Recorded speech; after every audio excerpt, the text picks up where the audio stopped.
এসব কি পড়ে বসে আছো তুমি? মাথা ঠিক আছে তোমার?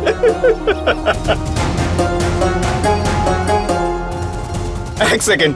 পিসি, জেঠিমা, মা, বাবা, তাড়াতাড়ি বাইরে এসো। আয়ুষ্মান, কি হয়েছে? আরে পিসি, ওর অবস্থা দেখো, কি সেজেছে।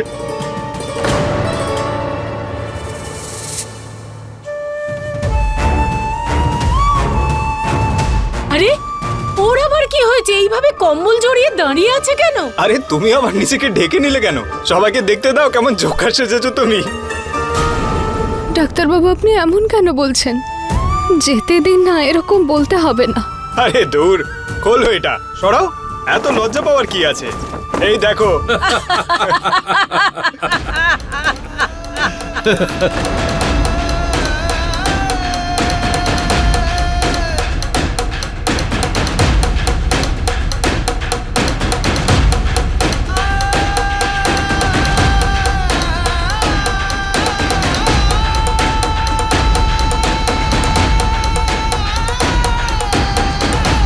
ওর আবার কি হয়েছে? পাগলের মতন সেজে রয়েছে কেন?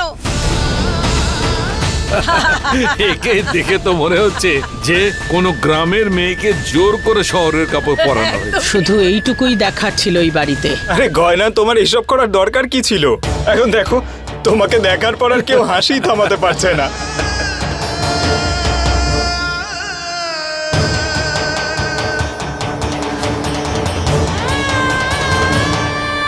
ডাক্তারবাবু, আপনি এসব কেন বলছেন? আমি যেটাই করেছি সেটা আপনার জন্য করেছি।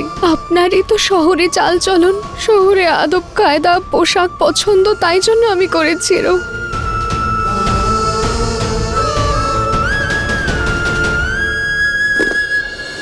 আরে হাঁটতেও পারে না।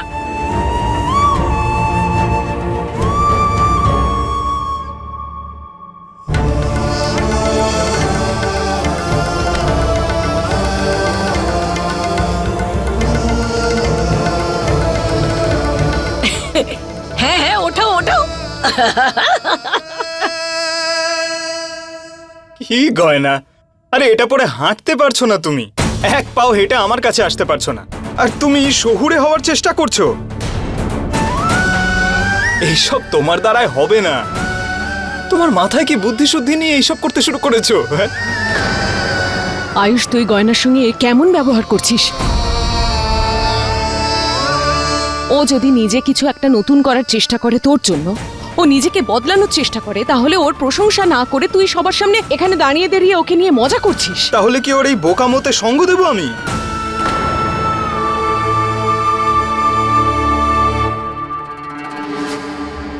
আরে তোমার হাসি পাচ্ছে না ওকে দেখে? আরে না মেকআপ ঠিক হয়েছে, না এই পোশাকে ওকে ভালো লাগছে। এসব ওর দ্বারা সম্ভব নয়। ও কেন করেছে এইসব? কি অদ্ভুত দেখতে লাগছে। ঠিক বলেছিস। একেই বলে নাচতে না জানলে উঠোন বেঁকা। একদম ঠিক বলেছে বড় বউ। এই যে গয়না, কাক যতই ময়ূরের পেখম লাগাক, সে ময়ূরের মতো সুন্দর হয় না। যাকে যেটা মানায় তার সেটাই করা উচিত, বুঝেছ?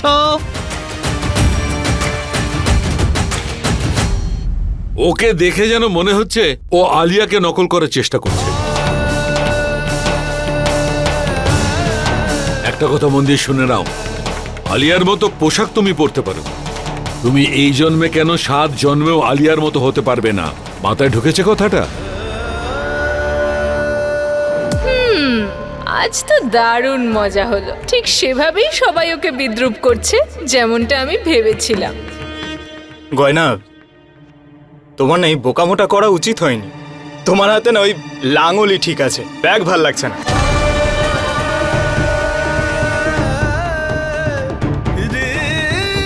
আচ্ছা, আলিয়াকে কপি করার কি দরকার ছিল তোমার? ডাক্তারবাবু, আমি আলিয়ার নকল করিনি। এই সব কিছু তো আমি আপনার জন্য করেছি। আমারও এইসব করার কোনো ইচ্ছে নেই। আমি ভেবেছিলাম আপনি খুশি হবেন, আমার প্রশংসা করবেন, কিন্তু এরকম কিছু তো হলোই না। গয়না, আমি বুঝতে পারছি না তুমি অত্যন্ত সরল নাকি অত্যন্ত বোকা। মানে তোমার কেন মনে হলো যে আমি এসব দেখে খুশি হব? সত্যি বলতে কি আমার তোমাকে দেখে খারাপ লাগছে। তুমি বলছো যে তুমি আলিয়াকে কপি করোনি, কিন্তু তুমি মানো বা না মানো তুমি ওকে কপি করেছো। এবারে ওকে কপি করার জন্য আর আজে বাজে কোনো চেষ্টা করো না।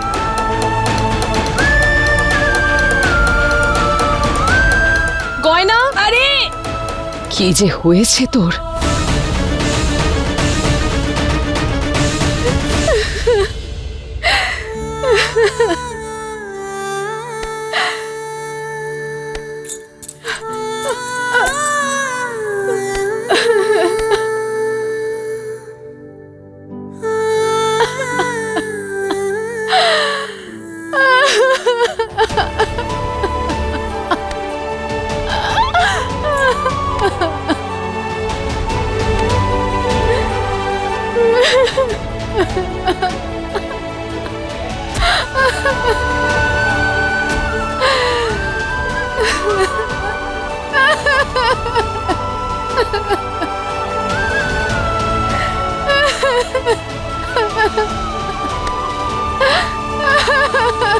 গয়না, মা মা, আমি কখনো ডাক্তারবাবুর যোগ্য হতে পারবো না মা। আমি কত চেষ্টা করলাম উনি যেরকম চান সেরকম করার, সেরকম হওয়ার, কিন্তু না, আমি ওনাকে খুশি করতে পারিনি মা। বরং আমি তো ওনাকে লজ্জায় ফেলে দিলাম, আমায় হাসির পাত্র করে দিলেন সবার সামনে। কমলা মা, না না, কাঁদে না। আমার ছেলে হয়তো তোর চেষ্টাটা দেখতে পাচ্ছে না, কিন্তু আমি তো দেখতে পাচ্ছি তুই কত চেষ্টা করছিস। আমার ছেলের পক্ষ থেকে আমি তোর সামনে হাত জোড় করে ক্ষমা চেয়ে নিচ্ছি। না কমলা মা, আপনি কেন ক্ষমা চাইছেন? এতে আপনার কোনো দোষ নেই। এটা আমারই ভুল, নিশ্চয়ই আমার মধ্যে কিছু খামতি রয়ে গেছে। আমি সে যতই চেষ্টা করিনি, কিন্তু ডাক্তারবাবুর পাশে কোনোদিন দাঁড়াতে পারবো না, ওনার যোগ্য কখনো হতে পারবো না কমলা মা, কখনো না। আজ যে কথাটা তুই বললি, আর কখনো এই কথাটা বলবি না। যদি আমার ছেলের যোগ্য কেউ হয় তাহলে একমাত্র তুই গয়না। কিন্তু আজ আমার ছেলে তোর সঙ্গে যে ব্যবহারটা করেছে সেটা দেখে আমি শুধু একটাই কথা বলছি যে আমার ছেলে তোর যোগ্য নয়।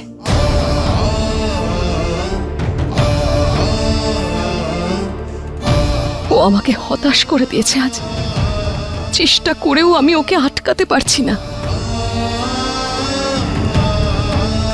লজ্জায় আমার মাথা নত হয়ে গেছে আজ।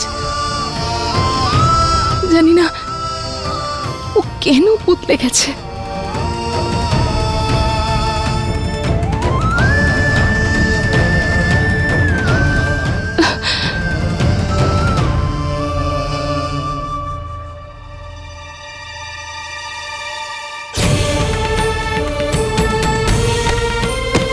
কি গয়না, ভালো করে ডান্সও করতে পারো না তুমি? আয়ুষ, কি বলছিস তুই? ও এরকম নাচ কি করে জানবে?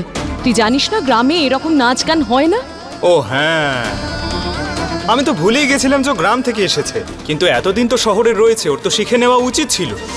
দেখো, আমাদের বিয়ে অনেক দিন হয়ে গেছে, এইবার তোমার শহরের রীতিনীতি শিখে নেওয়া উচিত। তোমার জন্য আমাকে সারাক্ষণ সবার সামনে অপমানিত হতে হয়। আরে তুমি আবার ঢেকে নিলে কেন? সরাও এটা, সরাও। আরে এতে লজ্জা পাওয়ার কি আছে? এই দেখো। কি গয়না, দুপা হেঁটে আমার কাছে আসতে পারলে না, আর তুমি এখন শহরের চাল ঢাল শিখতে চাইছো? এইসব তোমার দ্বারা হবে না। তোমার কি মাথা সত্যি খারাপ হয়ে গেছে? তুমি এসব ট্রাই করছো এখন? কমলা মা ঠিকই বলছেন। যবে থেকে উনি আলিয়ার সঙ্গে বাড়িতে ফিরেছেন সেদিন থেকেই আমার সঙ্গে খারাপ ব্যবহার করছেন। আমি এটা জানি না যে ডাক্তারবাবুর কি হয়েছে, কিন্তু আমি এটা খুব ভালো করে জানি যে এর উত্তর কিভাবে পেতে হবে।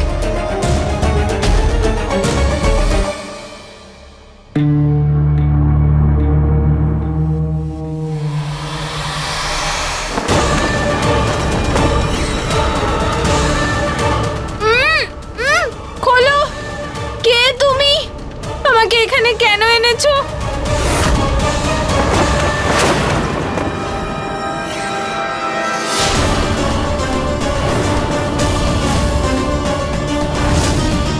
গয়না তুমি?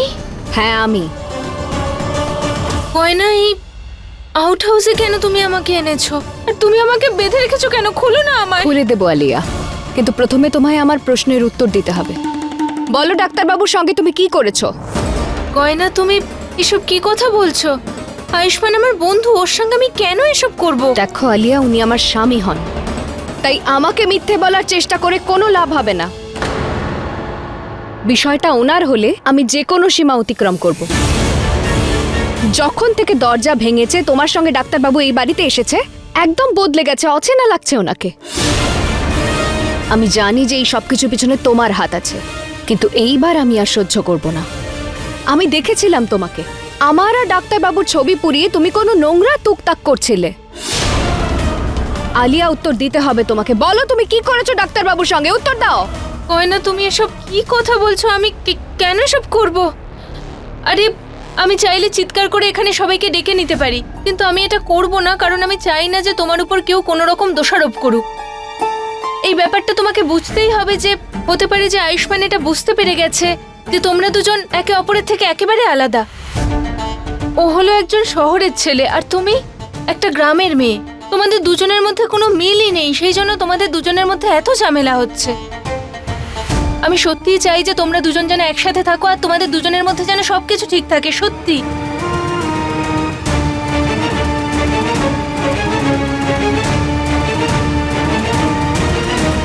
এসব কি হচ্ছে এখানে?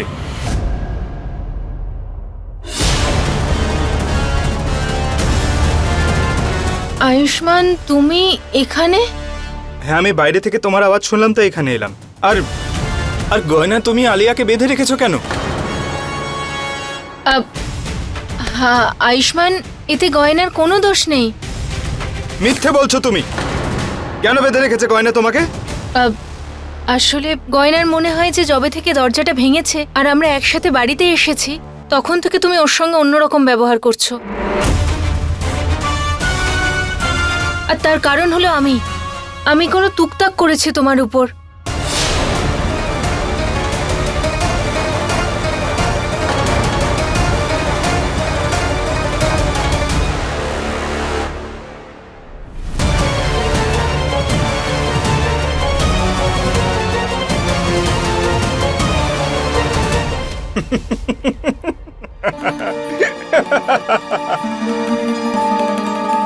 তোমাদের গ্রামের মেয়েদের নেই একটা সমস্যা, সব কিছুকে শুধু টুকটাক ব্ল্যাক ম্যাজিক এইসবের সঙ্গে কানেক্ট করো। আসলে গ্রাম থেকে শহরে চলে এলেও এই গ্রামের হাব ভাব জীবনে ছেড়ে দিতে পারো না। নিজেদের তো কোনো কিছু করার যোগ্যতা নেই, সব কিছু টুকটাক ব্ল্যাক ম্যাজিকের সঙ্গে কানেক্ট করে দাও। গয়না, তোমার আর আমার মধ্যে যে সমস্যাটা আছে না, যার জন্য আমাদের মধ্যে ঝামেলা হচ্ছে, আমি যে তোমার উপর রাগ করছি, এই সব কিছু তোমার করা কাজের জন্য হচ্ছে, আলিয়ার জন্য নয়।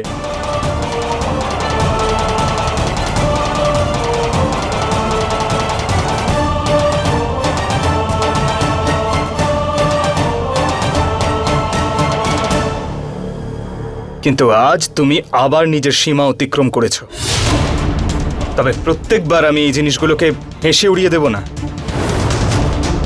এটা কিন্তু আমার সতর্কবাণী। আলিয়ার সঙ্গে যদি আর তুমি কোনোদিন এরকম কিছু করার চেষ্টা করেছো,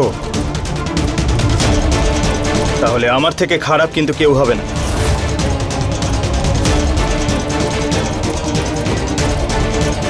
চলো আলিয়া।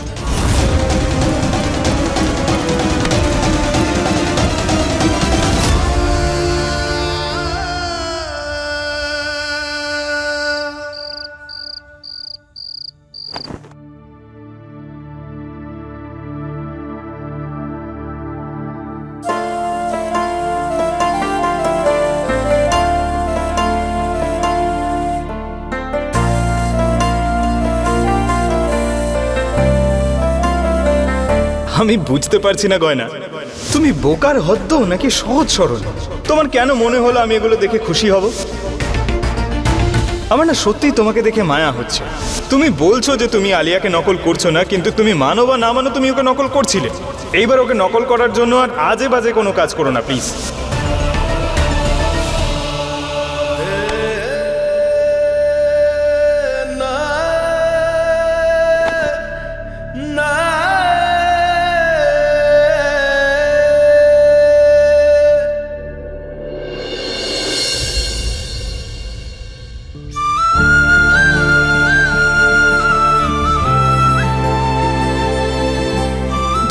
ডাক্তারবাবু আপনি এখানে?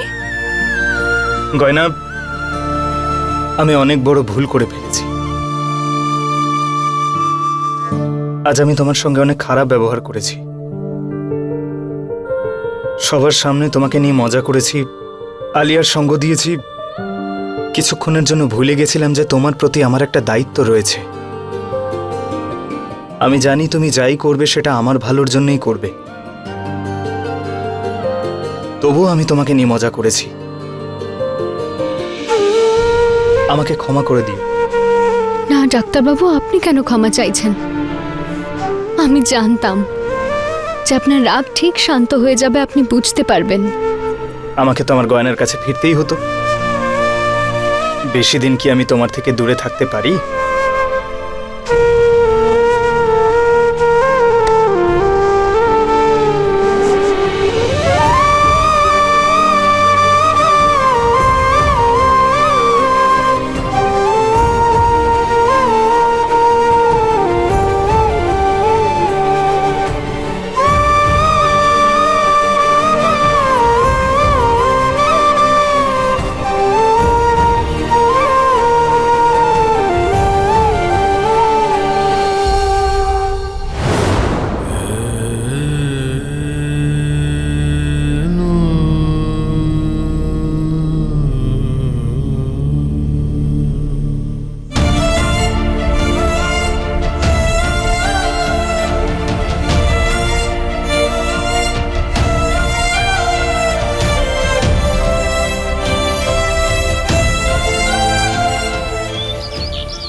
শুনুন,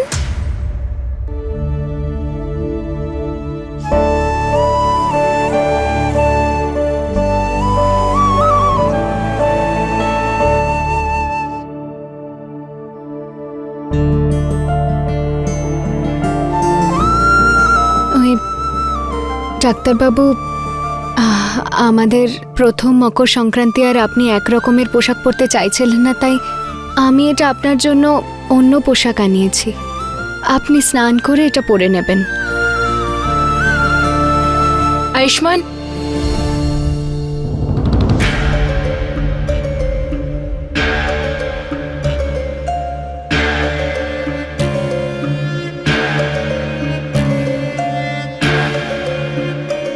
আরে গয়না, তুমি অলরেডি আয়ুষ্মানের জন্য জামা নিয়ে এসেছো। আসলে প্রত্যেকবার মকর সংক্রান্তির দিন আমি আয়ুষ্মানের জন্য নতুন জামা নিয়ে আসি, কিন্তু কোনো ব্যাপার নয়, আমি নিয়ে চলে যাচ্ছি। আলিয়া দাঁড়াও, আমি পুজোতে তোমার দেওয়া পোশাকটাই পরবো। দাও। কিন্তু আয়ুষ্মান, গয়না অলরেডি তোমার জন্য নিজের পছন্দের জামা নিয়ে এসেছে, তাই তুমি ওই পোশাকটাই পরে নাও, আমার কোনো প্রবলেম নেই। দাও আমাকে। বিষয়টা গয়নার পছন্দের নয়, আমার পছন্দের। আর আমার এই পোশাকটাই বেশি ভালো লেগেছে। আমার বিয়ে হয়ে গেছে তো কি হয়েছে, আমরা তো এখনো ভালো বন্ধু। প্রত্যেকবার যখন আমি তোমার দেওয়া পোশাকই পরি, এইবারেও তাই পরবো। ঠিক আছে, যেটা তুমি ভালো মনে করো।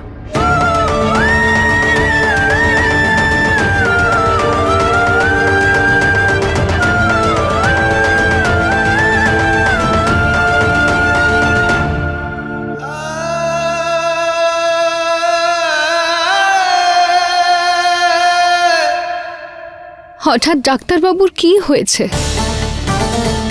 আমাদের জোর করে বিয়ের পরে উনি তো আমাকে মেনে নিয়েছিলেন, আমরা এতটা কাছাকাছি এসেছিলাম, তাহলে এখন হঠাৎ করে কি হয়ে গেল? উনি তো আমার না কোনো কথা পছন্দ করেন, না কোনো জিনিস। এতটা আলাদা ব্যবহার কেন করছেন ডাক্তারবাবু আমার সঙ্গে? ওনার ব্যবহারে এতটা পরিবর্তন এসে গেছে, এমন মনে হচ্ছে যেন আমার সামনে ডাক্তারবাবু নন, অচেনা কোনো মানুষ দাঁড়িয়ে আছেন। এতটা কি করে বদলে যেতে পারেন ডাক্তারবাবু?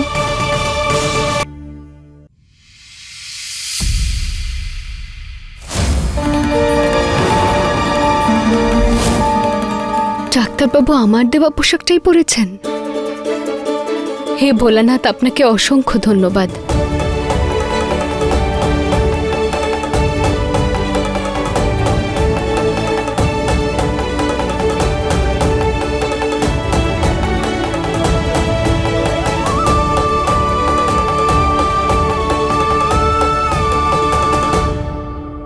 ডাক্তারবাবু, আমি জানতাম যে আপনি আমার দেওয়া পোশাকটাই পরবেন। আর ডাক্তারবাবু, আমি জানি যে আমি আলিয়ার সঙ্গে যাই করেছি সেটা নিয়ে আপনি আমার উপর রেগে আছেন। আর আমি মানছি ডাক্তারবাবু, আমার ভুল ছিল। কিন্তু আমি কি করতাম, আমি নিজের ধৈর্য হারিয়ে ফেলেছিলাম। কিন্তু ডাক্তারবাবু, আমি কথা দিচ্ছি, মকর সংক্রান্তির এই পুজোটা শেষ হয়ে গেলে আমি সব কিছু ঠিক করে দেব। আর ডাক্তারবাবু, আমার বিশ্বাস আছে যে আপনিও আমাকে ক্ষমা করে দেবেন। ডাক্তারবাবু, আপনি উত্তর দিচ্ছেন না কেন?